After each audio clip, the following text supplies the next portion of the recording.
Me llamo Clara Whitmore. Serví 23 años en el Cuerpo de Marines de los Estados Unidos, los últimos 5 como general de división. He dirigido misiones que la mayoría de los civiles no soportarían ni leer, he sostenido a soldados sangrando en mis brazos y he firmado cartas que ningún comandante quiere escribir jamás. Pero nada, ni Kandahar, ni la evacuación bajo fuego, ni siquiera el momento en que me prendieron la cruz al valor en una cama de hospital, nada me preparó para lo que se sintió al volver a casa. Era el 65º cumpleaños de mi madre.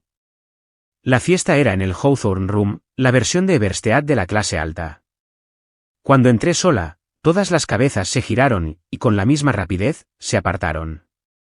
Mi padre me dedicó esa media sonrisa cansada, la que recordaba de cuando tenía 13 años y metía barro en la casa. Mi hermana, Isabelle, hizo chocar su copa de vino y dijo, lo suficientemente alto para que toda la sala la oyera, vaya, vaya, miren quién ha venido. No sabía que todavía te invitaban a estas cosas.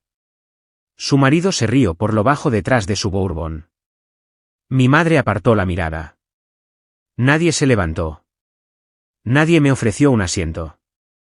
Permanecí de pie un instante de más, y luego me senté en la única silla libre cerca de las puertas de la cocina, lo bastante cerca como para oler el ajo quemado y el jabón de fregar.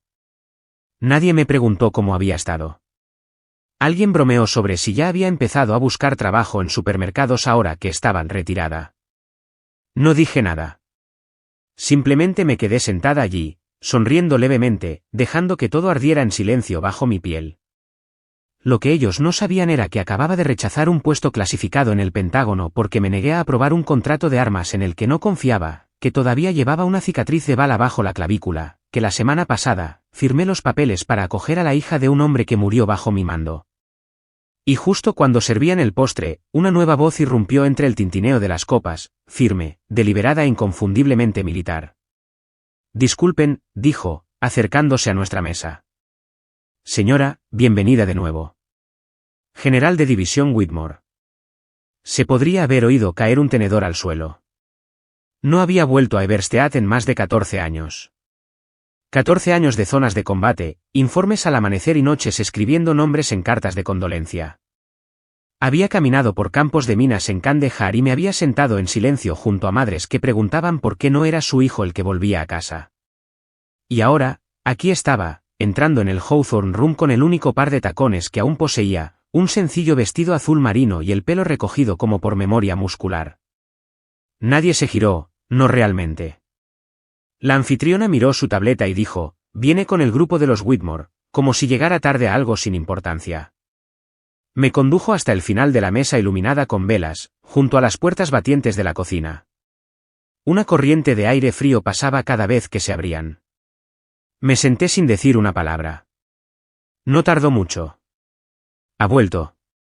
Pensé que todavía estaba en el extranjero. Sigue sin casarse, ¿eh? Levanté mi vaso de agua y miré a través de él como si fuera una lente, esperando que si lo mantenía allí el tiempo suficiente, las voces se disolvieran. Pero no lo hicieron. Nunca lo hacían. Mi hermana, Isabelle, hizo su gran entrada como siempre, entrando lo suficientemente tarde como para atraer todas las miradas, con un vestido carmesí, el pelo ondulado y tacones de aguja. Caminó directamente a la cabecera de la mesa y besó la mejilla del alcalde como si fueran familia. Es un gran honor, dijo radiante, dirigir New Horizons hacia su siguiente fase. No me miró, ni siquiera de reojo. Nuestra madre se levantó para dar su discurso. Su voz resonó clara por encima de los murmullos y los cubiertos. Habló de la familia, la resiliencia y las bendiciones. Elogió la organización sin ánimo de lucro de Isabelle, felicitó al primo Reed por entrar en la Facultad de Medicina y presumió de la victoria de un niño de 5 años en un concurso de ortografía. Pero no mencionó a la hija que había llevado la bandera estadounidense sobre su hombro por 3 continentes. Levanté mi copa de todos modos porque mi mano necesitaba algo que hacer. Una tía abuela se inclinó a mi lado, ajustándose los bifocales. ¿Qué haces en el ejército, querida? ¿Logística? ¿Raciones o algo con los suministros? Sonreí educadamente. Algo así. Ella asintió, satisfecha. La verdad no encajaría en su versión del patriotismo, y sinceramente, estaba demasiado cansada para hacerme más pequeña para su comodidad. Después de que sirvieran el pastel y la charla trivial se agotara, Isabelle finalmente se acercó a mí. Se inclinó, todo encanto y artificio, y me susurró al oído: de verdad, no deberías haber venido. Mamá no quería que el ambiente de esta noche se viera eclipsado. No respondí. Solo la miré fijamente, a la misma chica que una vez me rogó que no me fuera al entrenamiento básico y que luego nunca más me escribió una vez que lo hice. La misma chica que me copiaba los deberes en la escuela y luego me echaba la culpa cuando nos pillaban. De alguna manera, todavía se creía con el derecho de narrar mi ausencia. Simplemente guardé silencio porque sabía que la historia que ella estaba contando ahora estaba a punto de desmoronarse. Ellos aún no lo sabían, pero algo se avecinaba. Algo real. A la mañana siguiente, la habitación del motel olía a lejía y a aire acondicionado y a nada más. Nadie me había ofrecido un lugar donde quedarme, ni por cortesía, ni siquiera por aparentar. El único mensaje en mi teléfono era de mi padre: gracias por venir. Tu madre está cansada. No está para visitas. Dejé el teléfono boca abajo en la mesita de noche y salí a las 2 calles familiares de Eberstadt. No tenía un plan, solo la necesidad de respirar un aire que no estuviera perfumado por el pasado. Pero este pueblo tenía una forma de guiarte hacia cosas que no pedías. 2 manzanas más allá, me encontré de pie frente a New Horizons, la organización sin ánimo de lucro con marca de boutique de Isabelle. El escaparate estaba cubierto con una pancarta promocional de tamaño real, y allí estaba ella, de pie, orgullosa, con un vestido de uniforme azul marino a medida, con botones de latón y tacones. Una medalla de la estrella de bronce estaba prendida pulcramente en su pecho. Excepto que no era una medalla cualquiera. Era el antiguo diseño de la estrella de bronce, el que había sido retirado hacía más de una década por un defecto de grabado. Nunca debió ser distribuida. La única forma de que alguien tuviera una era si había sido desechada o robada. Y allí estaba ella, llevándola como si fuera parte de su atuendo. Debajo de la foto, la leyenda decía: del legado familiar al deber cívico. Fue entonces cuando recordé sus palabras de la noche anterior, dichas riendo a medias a un invitado mientras tomaba champán: mi hermana probó lo del ejército, pero no era para ella. Yo aprendí de sus errores. Me quedé allí, con la boca seca y el estómago frío. No entré. Simplemente me di la vuelta y caminé por la calle hacia el lugar que solía conocer como mi hogar. La librería de mi padre todavía tenía el mismo olor a polvo, la misma campanilla de latón que sonaba cuando se abría la puerta. Sobre su escritorio había un certificado enmarcado, con mi nombre, bajo un rango falso, junto a una foto recortada justo para cortar todas las condecoraciones. Lo cogí. Él entró desde la trastienda, se detuvo al verlo y no dijo nada. ¿Por qué?, pregunté. Suspiró. Tu madre no quería que la gente pensara en ti como alguien que ha matado gente. Isabelle encaja mejor. Es más amigable para el público. No dije ni una palabra. Simplemente doblé el certificado una vez y lo deslicé en el bolsillo de mi abrigo. No planeaba asistir a la gala de recaudación de fondos de Isabelle, pero después de la estrella de bronce en el escaparate y el certificado falsificado en el escritorio de mi padre, algo dentro de mí picaba, no de ira, sino de claridad. Necesitaba ver qué historia iba a contar a continuación. El salón de baile del Eberstadt Country Club estaba vestido para impresionar: candelabros de cristal, suelos pulidos, un cuarteto de jazz en la esquina y una lista de invitados selecta llena de sonrisas demasiado blancas para ser reales. Revisé el plano de las mesas y, como era de esperar, me encontré en la mesa 12, convenientemente situada entre las puertas de los baños y una estación de carritos de servicio. La mujer frente a mí estuvo mirando su teléfono todo el tiempo. El hombre a mi lado ya iba por su segundo bourbon, tarareando desafinadamente con la banda. No me importó. Me dejaron en paz. A mitad de la noche, un hombre con un traje azul marino subió al escenario, alto, de pelo plateado y seguro de sí mismo. Elliot Crane, el mayor patrocinador de Isabelle, el tipo de hombre que sonríe con la barbilla. Esta noche, comenzó, celebramos la resiliencia y la visión. Isabelle Whitmore representa un futuro libre de los capítulos más oscuros del pasado. Incluso con un apellido familiar una vez manchado por un escándalo militar, ella ha sabido superarlo. Sus palabras golpearon como metralla. ¿Escándalo? Nunca me habían investigado, Pero recordaba los rumores, viejos susurros de Kandahar. Fui evacuada médicamente a mitad de una misión después de recibir metralla durante una operación de rescate. Algunos pensaron que había abandonado mi puesto. Presenté mi informe. Había sido absuelta.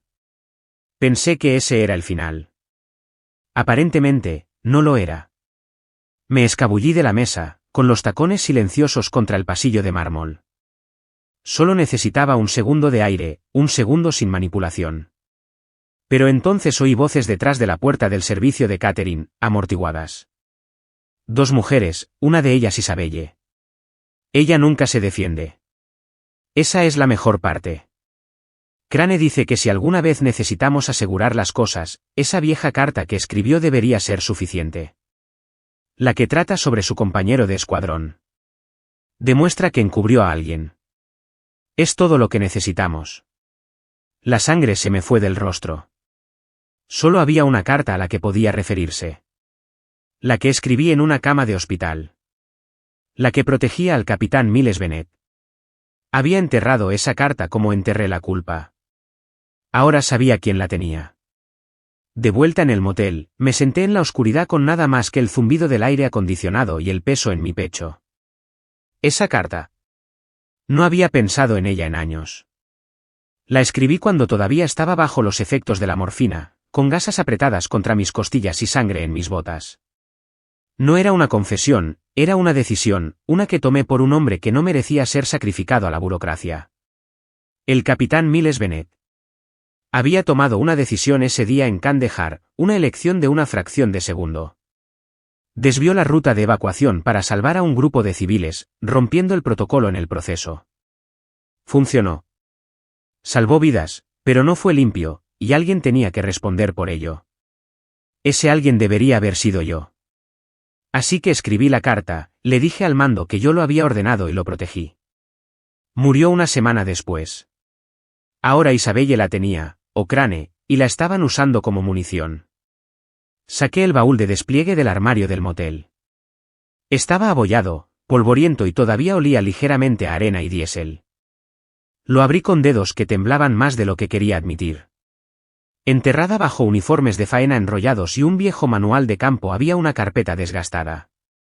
Dentro, la carta original, mi borrador, mi letra. Y debajo, algo envuelto en tela. El halcón de plata. Era un pequeño pin de insignia, no más grande que la punta de un pulgar. Miles me lo había dado la noche antes de esa misión. Tú eres la que hará lo correcto, aunque queme, había dicho. Le di la vuelta, mis dedos trazando el metal liso. Entonces lo sentí, una leve costura. Con el corazón latiendo con fuerza, tomé mi navaja y abrí suavemente la parte trasera. Dentro había una tarjeta micro SD. La miré fijamente durante un largo momento, luego la deslicé en el lector de mi portátil. Tardó unos segundos en cargar. Entonces apareció una carpeta, Keyfield-confidencial. 3 archivos de audio. Le di a reproducir. Una voz, baja y firme, el manifiesto dice que son suministros médicos.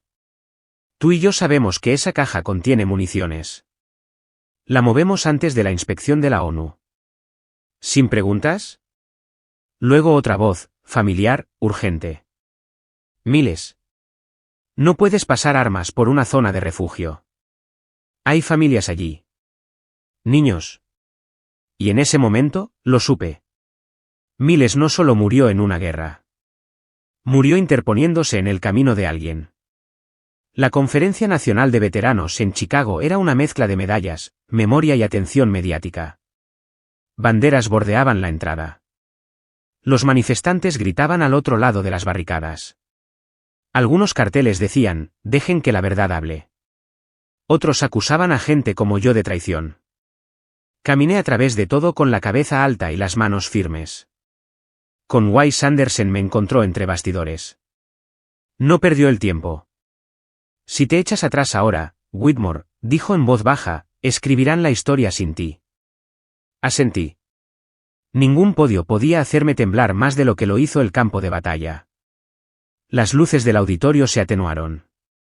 Subí al escenario con un sencillo traje negro, sin condecoraciones, sin medallas, solo mi nombre y la verdad que llevaba conmigo. Solía pensar que el honor era algo que alguien más te daba, comencé. Pero la guerra te enseña lo contrario. El honor es lo que proteges cuando nadie más lo hace. Pulsé un botón. La pantalla detrás de mí se iluminó. Primero, Kandahar, imágenes de humo, escombros, civiles siendo sacados de muros derrumbados. Luego vino el audio, la voz de Miles sonando sobre imágenes fijas del campamento, no puedes pasar armas por una zona de refugio. Hay familias allí. Niños. Y finalmente, el tercer archivo. Si no lo logro, dijo Miles, su voz temblorosa pero firme, díselo a Whitmore. Ella sabrá qué hacer. Me quedé quieta, dejé que el silencio respirara. Entonces, una figura avanzó desde un lado del escenario, en uniforme militar de gala, con todos los honores. Un oficial jurídico. Esta grabación ha sido verificada, anunció. La general Clara Whitmore no está bajo investigación. Es una testigo protegida a nivel federal. Un instante de silencio atónito. Luego una mano aplaudió. Luego otra. Y de repente, toda la sala se puso de pie. Un periodista cerca del frente gritó, «General Whitmore, ¿qué les dice a aquellos que la acusan de sobrevivir mientras otros no lo hicieron?» Miré directamente a la multitud. Sobreviví, dije, y he usado esa supervivencia para decir lo que los muertos no pueden. Al bajar, vi en la última fila a mi madre, de pie, con lágrimas corriendo por su rostro. Mi padre estaba a su lado, con la mano en el corazón. Pero no me detuve, no esperé su redención. Porque esto no se trataba de ser bienvenida de nuevo. Se trataba de no permitir que nunca más enterraran la verdad. 2 días después, el nombre de Elliot Crane explotó en todos los principales medios de comunicación. Escándalo de veteranos al descubierto. Negocio ilegal de armas vinculado a donante de organización sin fines de lucro. Los titulares corrían más rápido de lo que sus abogados podían manipular. Por la mañana, las imágenes de su arresto, con traje gris, esposado, fuera de su finca de Bestbridge, circulaban como la pólvora. El Departamento de Justicia me llamó poco después del mediodía. Ahora está clasificada como denunciante federal, dijo el agente. Protección del Estatuto 11b. Se le vigilará por posibles represalias. Hizo lo correcto, general. Debería haberse sentido como una victoria. En cambio, sabía algo más pesado. La justicia llega tarde y nunca es limpia. Cuando regresé a Everstead, el cielo estaba cubierto, espeso con ese tipo de gris que hacía que todo pareciera más viejo. Mis padres me habían invitado, la primera vez en años que me pedían algo. La casa era la misma, las mismas manchas en la alfombra, los mismos 2 cojines blandos del sofá. Pero el silencio era diferente. Mi madre habló primero. No intentó abrazarme, solo juntó las manos en su regazo y miró al suelo. Tenía miedo, dijo. Miedo de lo lejos que había sido, miedo de que no volvieras. Así que empecé a llorar tu pérdida incluso antes de que te fueras. Su voz se quebró a mitad de la frase, pero no se detuvo. Pensé que si fingíamos que eras algo más simple, algo más suave, no tendríamos que explicar las partes difíciles. No tendríamos que admitir que nunca fuimos lo suficientemente valientes para seguirte. Mi padre no habló. En cambio, se levantó, caminó hacia la pared y descolgó el certificado militar falsificado, el que tenía el título inventado y la foto a medias. Lo miró por un momento y luego lo rompió en 2. Sin drama, sin discursos. Solo la verdad, finalmente desenvuelta. No tuve el valor de estar a tu lado, dijo, con voz de grava. Pero ahora veo que fue tu valor el que se mantuvo firme por todos nosotros. No lloré. No corrí a perdonarlos. Pero asentí una vez, porque a veces, el silencio dice más de lo que una disculpa podría decir jamás. Encontré a Isabelle en su oficina 2 días después, o en lo que quedaba de ella. Las paredes estaban desnudas, las estanterías, vacías. Su portátil estaba cerrado junto a una caja de cartón con fotos de escritorio y citas enmarcadas que de repente sonaban huecas. No levantó la vista cuando entré, simplemente se sentó en el borde de su silla, con los hombros encorvados como si el peso de todo finalmente la hubiera encontrado. Lo retiraron todo, dijo en voz baja. La junta directiva, las subvenciones, los patrocinios. Alguien filtró que la medalla en mi presentación era falsa. Dejó escapar un suspiro que sonó como si le doliera. No pensé que importara. Solo quería que mamá me mirara como te mira a ti. Finalmente levantó la vista. Pero olvidé lo que tuviste que sobrevivir para ganarte esa mirada. Su voz se quebró. Les di la carta. Ni siquiera la leí entera. Solo la hojeé. La gente de Crane dijo que era para una investigación de antecedentes. No sabía lo que harían con ella. No sabía que te destruiría. No hablé durante mucho tiempo. Luego, finalmente, dije, no necesitas ser yo, Isabelle. Solo necesitas dejar de convertir las guerras de otros en tu escenario. No había veneno en mi voz, solo claridad.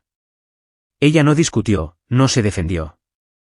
Simplemente asintió, como si tal vez, por primera vez, finalmente viera la línea entre la admiración y el robo, y que la había cruzado. 3 meses después, el Centro de Recursos para Veteranos Marcus Bennett abrió sus puertas en las afueras de Everstead.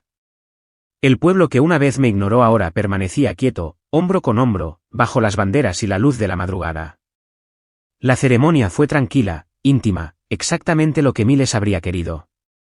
Dentro de la entrada, una vitrina de cristal contenía un pin de halcón de plata, pulido pero desgastado. Debajo, una placa decía, prueba de supervivencia. Promesa de hablar. Me puse de pie en uniforme de gala, no por reconocimiento, sino por recuerdo. A mi lado, Lily, la hija de Miles, sostenía una foto enmarcada de su padre. No habló, pero su presencia fue más elocuente que cualquier discurso que yo pudiera haber dado. Hacia el fondo, vi a Isabelle. Sin prensa, sin equipo de cámaras. Solo ella, con una blusa blanca, las manos juntas, la mirada fija en la mía. Y esta vez, no apartó la vista. Un periodista preguntó, General Whitmore, después de todo, ¿qué es lo que más le importa ahora? Miré a Lily, a la placa, a la gente que finalmente había elegido ver. Que este lugar se mantenga en pie, dije. Y que la verdad se mantenga en pie con él.